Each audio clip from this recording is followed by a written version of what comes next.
Susurro nocturno. La verdad es solo una historia más.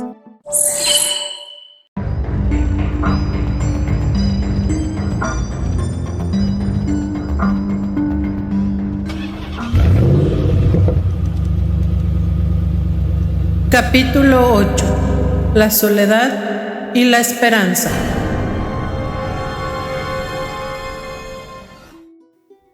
Mis ojos se abrieron de repente, como persianas levantadas de golpe en una mañana demasiado brillante. El sol de la tarde se filtraba por el parabrisas de un coche que, por el olor rancio de pino y el traqueteo incesante, diría que no había visto una agencia en al menos 2 décadas. Me dolía la cabeza, sentía un martilleo constante detrás de los ojos, pero la extraña sensación de la venda y el miedo de antes se había desvanecido. Estaba en el asiento del copiloto y a mi lado, al volante, con la eterna pañoleta de flores cubriendo su cabello, siempre liso e impecable, iba Lira. Aria, querida, por fin despiertas. Yo pensaba que te habías quedado frita del todo. Su voz era un taladro, con ese matiz de curiosidad malsana que la caracterizaba. Lira esta vez era mi vecina, la chismosa del barrio, la que sabía el color de tus bragas antes de que te las pusieras. Le dediqué una mirada. ¿Frita? Solo cabeció un momento. ¿Falta mucho para el hospital? No mucho, 10 minutos y la carretera no se congestiona demasiado. Estamos muy pocos minutos de que empiece la hora pico. Hizo una pausa y sentí su mirada sobre mí, incluso sin verla directamente. Dime, Aria, con la mano en el corazón, ¿cómo le haces? ¿Cómo sobrellevas todo esto? El tratamiento, bueno, ya sabes, el diagnóstico. Sabía perfectamente a qué se refería: cáncer terminal. Una sentencia, no un diagnóstico, y la gran pregunta que todos se hacían en voz baja, o como Lira, que me la hacía más bien en voz alta. ¿Cómo podrías seguir respirando cuando tu propio cuerpo te está matando? Me encogí de hombros, un gesto de autosuficiencia que ya casi era un tic. Lo sobrellevo, como siempre, sola. No necesito a nadie para resolver mis problemas, Lira. Nunca los he necesitado. Un escalofrío me recorrió al escuchar mis propias palabras. La verdad era que el vacío me estaba consumiendo. Ella soltó una risita que sonó más a un resoplido. Ay, Aria, siempre tan fuerte, tan independiente, pero ¿no te sientes un poco sola a veces? Digo, con tus padres tan lejos, sin tu hermana, nadie viene a visitarte, nadie te acompaña a las quimios. La mención de mi familia apretó algo en mi pecho. Hacía años que no los veía. Años. Ellos tienen sus vidas y yo la mía. Siempre fui así. Mis padres, ellos me lo enseñaron. La autosuficiencia era la virtud cardinal de nuestra casa. No llorar, no depender, no mostrar debilidad. ¿Incluso en el amor? Incluso en el amor. Desde niña, cualquier señal de apego era visto como una carga. Si te amas a ti misma, no necesitas la aprobación de nadie más, me decía mi madre. La dependencia emocional es la peor de las prisiones, sentenciaba mi padre. Me exigían demasiado, me exigieron ser una roca, me convertí en una, pero las rocas no sienten, ¿verdad? La última frase la dije casi para mí misma. Qué cosa tan triste, Aria. Qué manera tan solitaria de vivir. Pero, ¿de verdad crees eso? ¿Que no necesitas a nadie? Digo, míranos ahora. Estoy aquí contigo llevándote al hospital y no es que me debas algo. Bueno, solo el motivo de por qué te peleaste el otro día con Dante. Creo que hasta se pegó, ¿no? Ese comentario me descolocó un poco. Lira era una plaga, sí, pero siempre estaba ahí, siempre ayudando, aunque fuera con ese tono entrometido. ¿Y por qué lo haces ahora, Lira? ¿Por qué esta caridad? Ella me miró de reojo, sus ojos pequeños y vivaces. Porque eres mi vecina y porque creo que en el fondo todos necesitamos a alguien, aunque sea para que nos dé un empujón. Cuando el coche se queda sin gasolina, O para que nos lleve al hospital cuando no puedes ir ni con tu alma. ¿Y por qué? Porque vi el miedo en tus ojos cuando te vi esta mañana.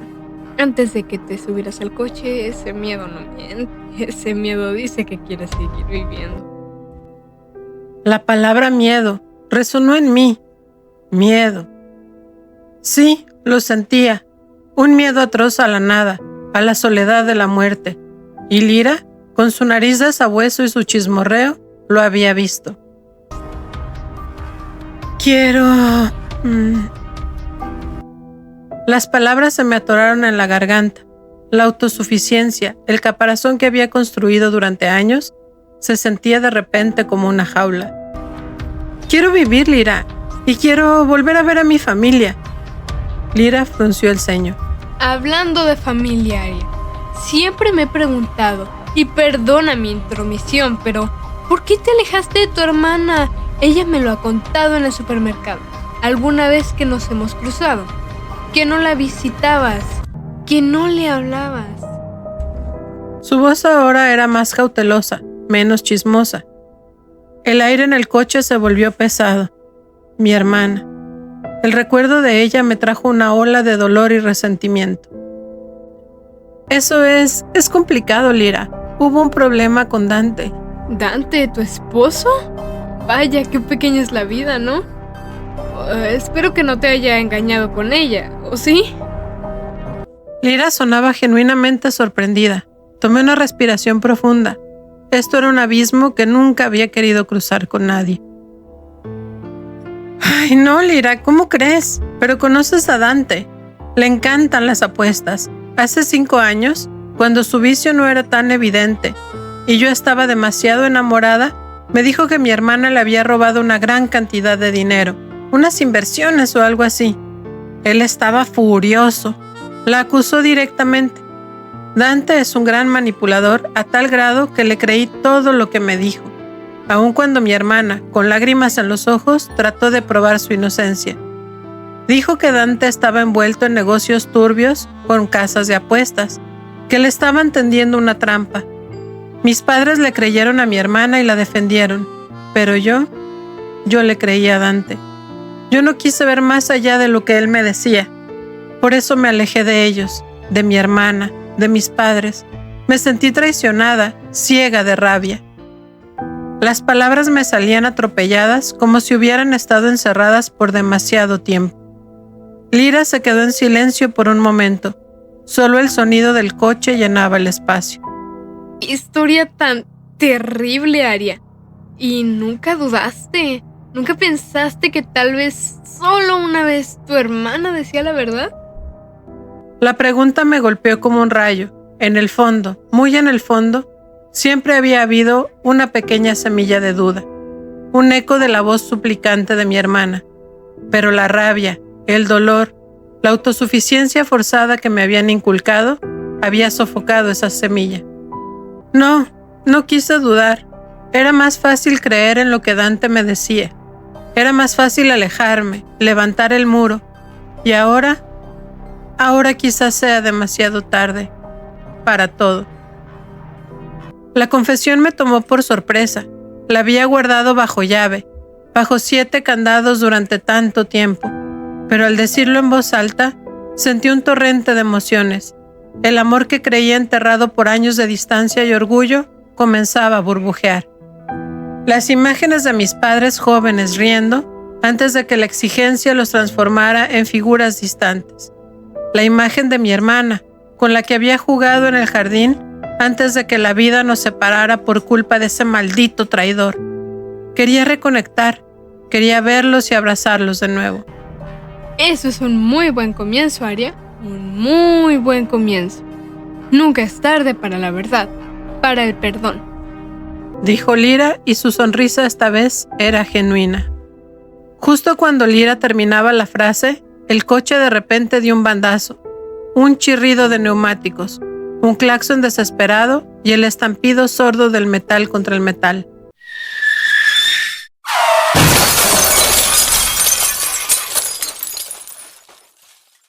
Nosotras no fuimos impactadas, pero escasos metros delante de nosotros, 2 coches habían chocado. Uno estaba volcado de lado, humeando. El otro, un amasijo de chatarra. Lyra pisó el freno bruscamente. El coche se detuvo en seco. ¡Ay, Dios mío, un accidente! ¡Qué barbaridad! Vamos a estar aquí un buen rato.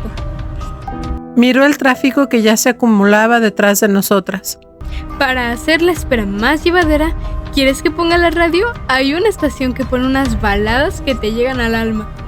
Asentí aún impactada por la escena que acabábamos de ver. Lyra encendió la radio. Al principio solo era estática.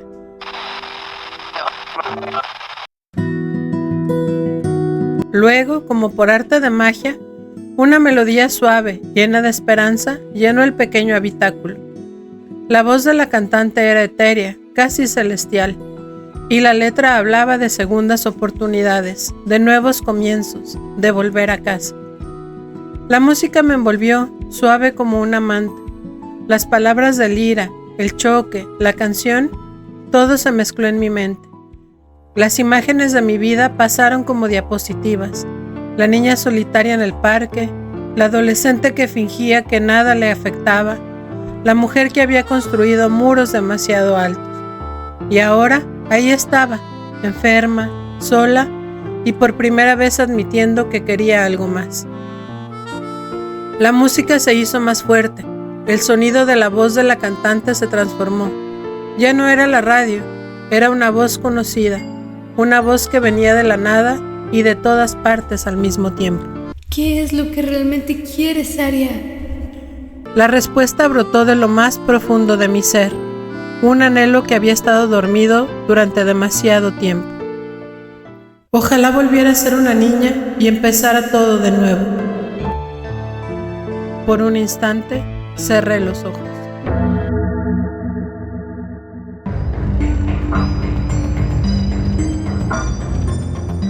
El laberinto de los deseos es una producción de Susurro Nocturno, con las actuaciones de Carolina en el papel de Aria, Valeria en el papel de Lyra y con la actuación especial de Aymar en el papel de Dante.